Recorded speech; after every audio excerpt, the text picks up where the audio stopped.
Hey everybody, today I'm talking about Corrosion, which is a board game designed by Stefan Bauer in 2021. This one accommodates 1 to 4 players and takes 60 to 120 minutes to play according to the box. So this is a Euro style engine building game where you're trying to get as many victory points as you can. But before I get into my review of Corrosion, I just want to give a shout out to my go-to online retailer in the UK, that's Kienda.co.uk, who proudly sponsor the show. But let's get into my thoughts on Corrosion. Okay, so what you see here is basically a game of Corrosion towards the end of the game. So I've set up for a 2-player game here. So each player is going to have their own engine board here, which looks like this. We have this rotating wheel in the center, and it's going to move around. It's going to trigger these different machines and things, which I'll explain shortly. You're going to have another little player board here, which shows some other engines you can get, all these other kind of tiles you can collect, which give you ongoing benefits. You're going to have a hand of cards. Now, each player is going to start with a identical set of cards, but there are ways to acquire them throughout the game. And you've got the main kind of tableau of things and resources you can acquire throughout the game, such as those chrome machines here. You've got 2 different types of those. You've got the advanced ones and the basic ones. Then you've got these turning machines, which kind of trigger whenever you rotate your engine. You've got these one-off machines, which will only trigger once, as the name kind of alludes to. And you've got these additional cards, which you can acquire and play throughout the game. Additionally, there is a bunch of these end-game scoring tiles that you can collect if you choose to build towards them, which will give you points for a number of different things throughout the game, and we'll touch on those a little bit later. You've also got a bunch of resources. So you've got these chrome gears here. You've got these small gears and these big, the smaller gears and the medium-sized gears, which can actually rust throughout the game, and you can actually lose them if you do not lose them, whereas in the chrome ones you will not do that. They always stay fresh and ready to use. And you have a bunch of green scoring tokens, which are just your victory points, and you've also got these white ones as well. Now these are worth the exact same as the green ones, however these white ones act as one of the endgame triggers, and whenever there's only 3 of these left, then that's going to kind of trigger the end game. And this is going to vary depending on the player count. So the more players, the more white tokens are going to be in play.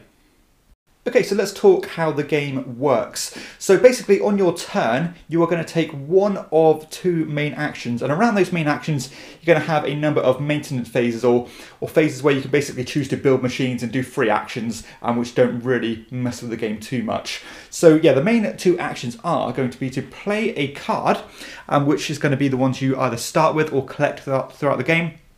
And the cards are going to look like this. So you've got a number, which is going to kind of show the almost the strength of that card, because other players can follow those cards by playing a higher number of the same suit. So you can see here these come in different colours, which represent the different suits.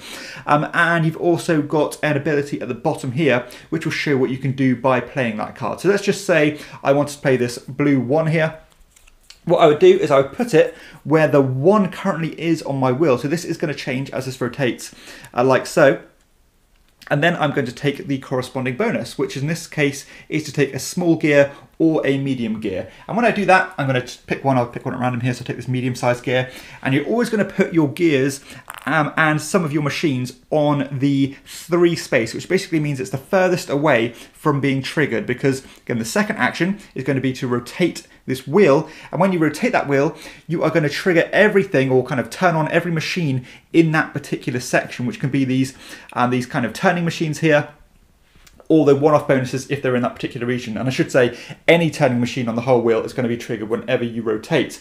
Additionally, you're going to trigger these chrome machines, which will always be in play as long as they are the upmost machine on your board. So you can see here, this one means that whenever I spin my wheel, I'll gain a medium-sized cog. Or this one here says that whenever I complete a machine, it's going to be cheaper by 1 chrome gear. And this one here says completing a machine is cheaper by 2 other gears. So these are really useful ways to keep making yourself better and more efficient as the game goes on. Additionally, whenever you rotate, you're going to, if you haven't spent any gears in the region where the X is, then they are going to go to waste at the end of the turn. So you need to be sure that you use them or potentially lose them. And additionally, you're going to get all the cards that you've played in that particular region back. That is where the X is. So again, playing higher cards, as in the number 3, are going to go obviously below the 3 spot. But that means that you're going to wait for longer to get that card back. So you need to bear that in mind to make sure you always have the cards available to you. Now, additionally to playing those cards, the other players are going to have an ability to follow you. So let's just say I played this 2 here like this. In this example would be to take one of these one-off machines. So let's just say I took this machine here, I put it where the 3 is again, and see everything on the board here fits in snugly. And then because I played that 2, I put it where the 2 region is, like so. See, 2 and 2. And then every other player in turn order is going to have the ability or the option to follow me. So for example, let's say the player to my left plays this 3 card, and this is where the numbers come into play, because again, I played a 2 of this type. Then the other players, if they play a higher number of the same suit, will also get to take an action. So in this case, they'll get to recruit a new engineer into their hand to give them more options as the game goes on. And then of course, whenever anything is taken, it's going to get replenished from left to right. Now, some of the things you acquire throughout the game are going to be instantly usable. For example, the engineers are going to be able to play with straight away, and also these spinning machines are also going to be able to be used straight away because they have no requirements in order to build them. And these are generally just your kind of ongoing resources and your general income, but I'll touch on what some of those do a little bit later. But you can see here as well that these one-off machines and these chrome machines have prerequisites on them. So you need to be able to pay all these resources in order to get that machine working. It doesn't mean you can't take them. So for example, let's say I played a card that let me take one of these machines here. I could either A, put it on my holding space here, which I only have the potential to do 1 of, so I don't have, I can't do that again and again, or I could put it on the matching symbol like so, which means that I have that machine, however it is not working yet. And that's where the maintenance phases come in, where you can choose to spend these resources, in this example 3 chrome wheels and 3 small gears, in order to actually activate that machine to make it currently working. And what this one means is that whenever I spin the wheel here, I can choose to basically cool down one of my water, because this is like another resource, and which is going to go from cold to hot in order to do certain things. So in this one, it means that if I cool down a water, then I would get 3 points from the supply. So that's going to be a good way of acquiring points throughout the game, but always bearing in mind that you can only ever have 3 currently active at a time. It doesn't mean that you're not going to score the points for the ones beneath it, but it does mean, again, you can only have 3 active at one time, and you have to kind of be careful about what's active and make the most out of them. But of course, you will get the victory points for the ones you acquire. The one-off machines, like this one here, these square ones, will only work once when the X gets around to it. However, if you haven't built it in time, again by spending the cogs, this one 2 medium cogs and 2 small cogs, and then making that active, then you're going to be basically wasting it. So you do have, or you are kind of under quite tight time restraints to get these things built, to get the most out of them. And this one, for example, means that when I get round to it, I'll trigger this one, again, if I've got it built, and then I can take one of these objective tiles. And these are going to be good things to score you end game points. Now, for example, this one here says you get 2 points for each water token in your hot half of your boiler. So that's kind of even more importance to play around with this and add more of these water drops to the hot half. And there are options to get 2 of these. So one of them comes with like a bonus tile, one of them doesn't. However, you can actually get both of them to double up those points. This one here basically says for each 3 points that you have in your reserve, get an extra point. This one here is 3 points for each set that consists of 1 chrome gear, 1 water token, and 1 gear of any type. So these are all different things you're building towards. Like this one here, 2 points for each engineering card that you have of a particular suit. So yeah, these are all lots of different objectives here, and this is just a small sample size of the ones available in the box.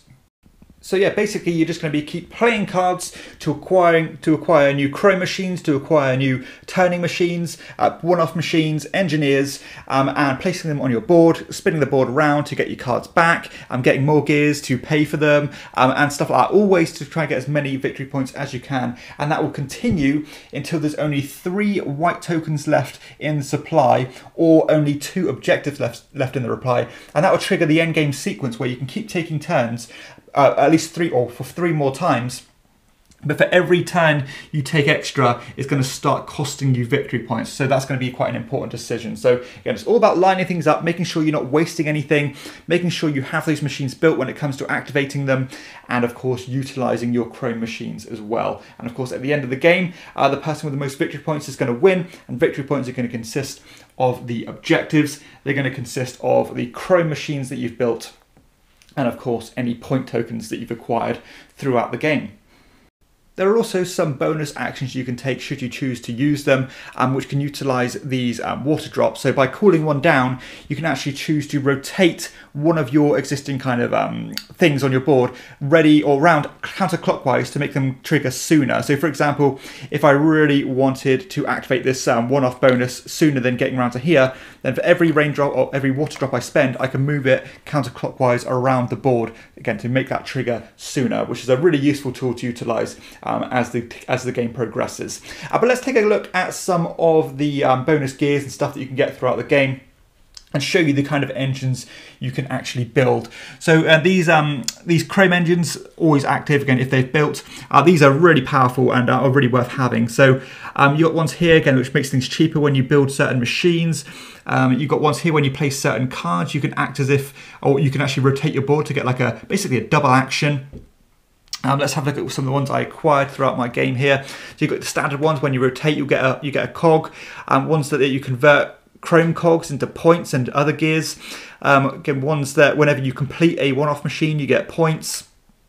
Ones that when you play your engineering cards, instead of playing them on the standard spot they'd normally go to, you know, this 3 to this 3, you get to play it to one earlier spot so that you get those engineers back quicker. You've got ones that means that you can follow cards of your opponents by having the equal amount rather than higher than. So lots of different things to play around and break those core rules, and these are all really interesting. Additionally, these spinning cogs here, these turning machines, they are a bit more simple in what they do. You're getting you small cogs and medium cogs. This one here means you can spend any cog and cool water down to get one of these chrome cogs. Ones to heat water up, ones to cool them down, all stuff like that. These one-off machines are generally pretty good. You're getting you chrome gears, getting you points, and adding water drops to your supply so that you've got more to play with. And even completing machines for free, that's a really good one. And these as well, the engineers get quite powerful, where you know your basic ones are pretty simple, but you can end up acquiring ones like this, which can actually just give you a chrome cog every time you use them, which is a really powerful thing to have. And of course, you've got the objectives as well. So that's pretty much how the game plays and how it operates, and hopefully that gives you an idea about how it works mechanically. But let's get into my thoughts on the game. Okay, so if there was ever a game on paper that was right up my alley, it was probably going to be Corrosion, because most of my favourite games have some degree of engine building to them. And when I knew this game was coming out, and this has pretty much every element of engine building you can think of, permanent bonuses, one-off bonuses, ones that are temporary. I love that idea of things, adding to your engine but not adding to them permanently, and they have potential to go, and you need to utilise them as much as you can before they expire. So that's a really cool concept, and I think this one delivers that pretty well. So yeah, I do love the balancing act of trying to get these things down and utilise them as much as you can, or potentially lose them, because again, once that X gets around to that particular spot, which inevitably you will have to start spinning the wheel, activating those machines, then if you haven't spent these cogs, then they're going to expire. If you haven't got these one-off machines built, they're going to just destroy. So I really do love that tension and pressure of trying to get these things built before a specific time. And that's probably one of my favourite, actually, kind of almost unexplored areas of board gaming, is the element of time embedded into a game and into its core mechanisms. And this one does that really well. Some of my favourite games use that as well, games such as Sulk in the Mayan Calendar, where you are under time restraints to get things done. I also love the variability and the variety of all the different engines you can build, particularly with these chrome machines. I love the fact that you can only ever have 3 active at a time, but they are quite a big source of your points. So you do want to keep getting them built, because it's going to be a big factor of what you get, of your end score. But you need to be sure that you are utilizing the ones that are currently active, and that for me was one of the big kind of elements of the puzzle. And I really enjoyed kind of sinking my teeth into that and exploiting them as much as I could before I replace them. That's really great, and just the additional wrinkle of having the storage spot here does help quite a bit. The card system is okay. You know, you are generally just acquiring different resources with them, but sometimes, you know, as the game goes on, you're collecting better and better ones. They do get better and a bit more interesting, but I do really like the fact that when you play the corresponding cards, you've got to put them on the matching number, and that will be important because you're going to get them back sooner if they're a lower number. So, you know, getting your generic cogs is quite a simple thing to get, but the fact that it's on number 1, that means the next time you rotate your machine, you're going to get them back. So that is quite well balanced that way. In fact, in terms of, you know, the easier things to pull off are going to get you back quicker, and they're not so powerful. So that works really well. I'm not entirely sold on the following mechanism. You know, when I play a card, my opponents can play a higher number of the same suit after me to get a bonus turn. I mean, I do understand that you're kind of getting more mileage out of your hands, and the more you acquire the engineers, you can even end up getting a hell of a lot more turns than your opponents do. But for me, that kind of almost slowed the flow of the game down a bit and made it feel a bit more jarring. So I don't dislike it, but I don't particularly like it either. And it just felt like it could have been a bit more seamless rather than a bit more, you know, procedural and a bit methodical. But maybe that's a small nitpick. The extra little wrinkles here of the water work quite well. You know, having to manage your cooling down and heating the water works well, because sometimes a particular engine might require you to do something, but you haven't got enough hot or cold water to do it. So that works really well. Just a very small little rule that I think helps the game. And I generally just like the satisfying feel of the game, that when you do have that big turn, you know, turn your engine, trigger those one-off machines, trigger all of your turning machines to get a whole influx of or intake of resources at once, potentially trigger all these together in any order you want. That feels really satisfying. I suppose one of the things that people might take away from this is the fact that for a full-length game, you know, this is a 90 to 120 minute game, the engine is quite start and stop. So it's not like you are constantly building a massive engine and getting bigger and bigger and stronger as the game goes on, because, you know, you've only got a certain capacity to have a number of machines active at any time, and that's the same throughout the whole game. So you are always kind of tactically adjusting your engine to be as optimal as you can at that time, rather than constantly being a massive crescendo where at the end of the game your machine is much more powerful than at the beginning of the game. So the mechanisms and the general decisions throughout the game are pretty strong with this one. I certainly didn't find myself having obvious decisions. I always felt like I was building towards something and trying to get these machines built and down, not only to get the points, but to get the benefits from those engines. So yeah, I definitely found myself engaged from start to finish. Some good decisions, some good satisfying engines you can build, and, you know, generally happy with the gameplay and just the rules, the mechanisms and so on. Nice, actual, quite a clean design once you've got your head around a few turns and understand how the game actually operates. The balance of the game, I think, is pretty good as well. I mean, yeah, you can focus on certain things, but because all things, or most things, are temporary, then you can't really overdo things. You know, you can end up acquiring a lot of these cards, which means you can follow most actions. But if you're going to keep acquiring these cards, it means you've probably not taken something else. And if you really want to build towards these objectives, then the chances are you've neglected something else. You know, maybe you've not built as many chrome machines. So generally, I think the points are well balanced, and it doesn't feel like someone's going to benefit from a huge swing of luck or anything like that. You generally have to quite carefully tinker your engine to how you want it and use that timing accordingly to get the most out of it. So generally, I think the best player is going to win the game, and balance is not going to be an issue. Okay, so up to this point, all positive. Now I'm going to go into one of the big negatives of the game, and that is the length of time this one takes. So I said at the beginning the game takes 60 to 120 minutes to play. I think that 120 minutes is a lot more accurate. So yeah, this game certainly feels like it goes on, say, 25% too long. We got to a point in the game we thought, surely the game's coming to an end soon. We felt like we've really sunk our teeth into the game. We're starting to explore our engines, and normally for me, that is when a game needs to start withdrawing and start wrapping things up so that you feel satisfied and feel hooked to get the game to the table again. This one just prolonged it, and it took way too long to trigger the end of the game. Now, I think that could potentially be an easy fix by reducing the amount of these white tokens that you place out at the start of the game. Now, maybe this is going to throw the balancing off somewhat in terms of maybe achieving objectives and things, but I think that's a sacrifice I'm willing to take in future games of this. I think if I reduce this, say, 3 tokens per player, then that is just going to make the game feel a lot more succinct and feel a lot more appropriate to the style of game it is, getting it down to that 90-minute mark maximum. So yeah, I do really think that they could have tailored this a bit better, maybe added another endgame trigger. Yes, you have got the objective one as well, but they didn't really get gobbled up too quickly either. So I thought there maybe could be a third endgame trigger, or again, house rule it so that you don't have as many white tokens. I think the replayability of the game is pretty damn good. There's a ton of these different engines you can build, and the chrome machines in particular add a lot of spice and variety to the game.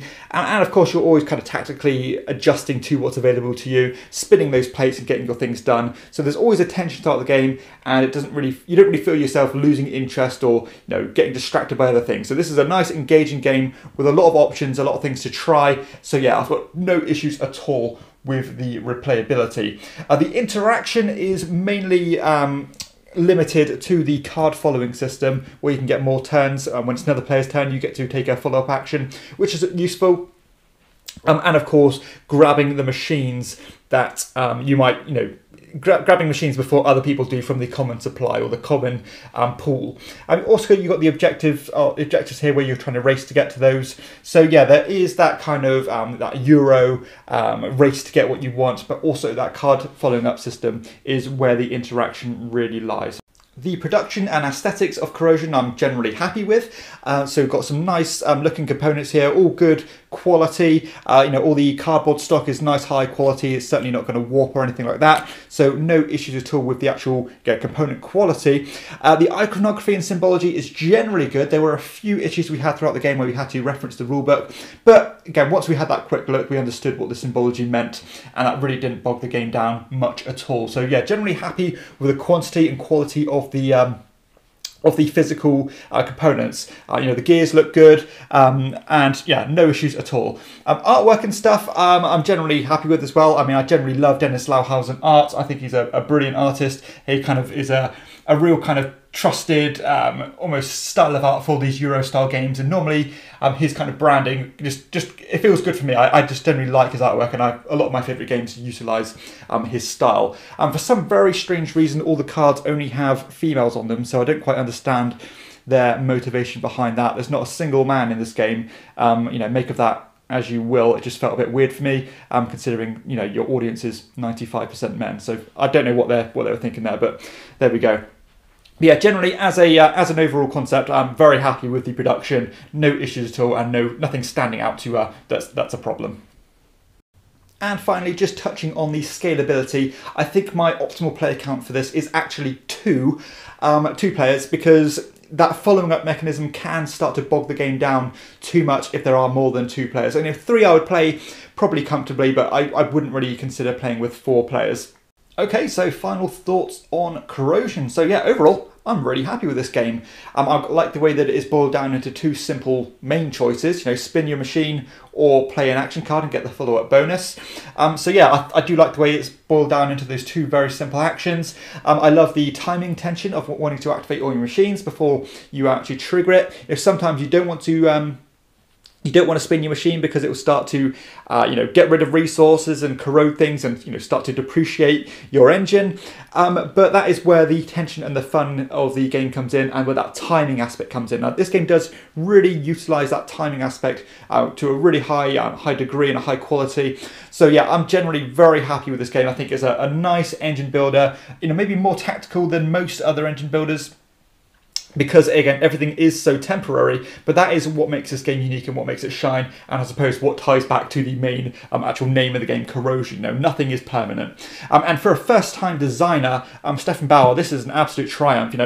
There's nothing really here that feels jarring or it feels unpolished apart from that end game trigger and the length of the game. So if you found a way to iron that out, make it more concise, make it in that 90-minute bracket, then this would have been a big bonus to the game. But despite that, you know, in future I'm just going to house rule it, take some of those tokens out, make the game shorter by default.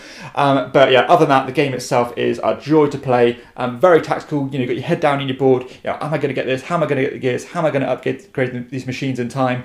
How am I going to get my income going? And how am I going to kind of exploit all my different machines that are currently active? So yeah, a real nice, fun, kind of medium weight engine building game. That is Corrosion. This is going to be a shield of quality for me. I'm going to happily recommend this one. So that is my thoughts on Corrosion. Thank you so much for checking out this video. If you found it useful or at least somewhat entertaining, then please hit like and consider subscribing if you haven't done so already. Additionally, if you wish to support the show, because I am a one-man operation and I don't get any support from publishers, then please consider backing on Patreon at patreon.com/chairman of the board, where you can back for as little as £2 per month. Thank you so much, and I'll see you next time.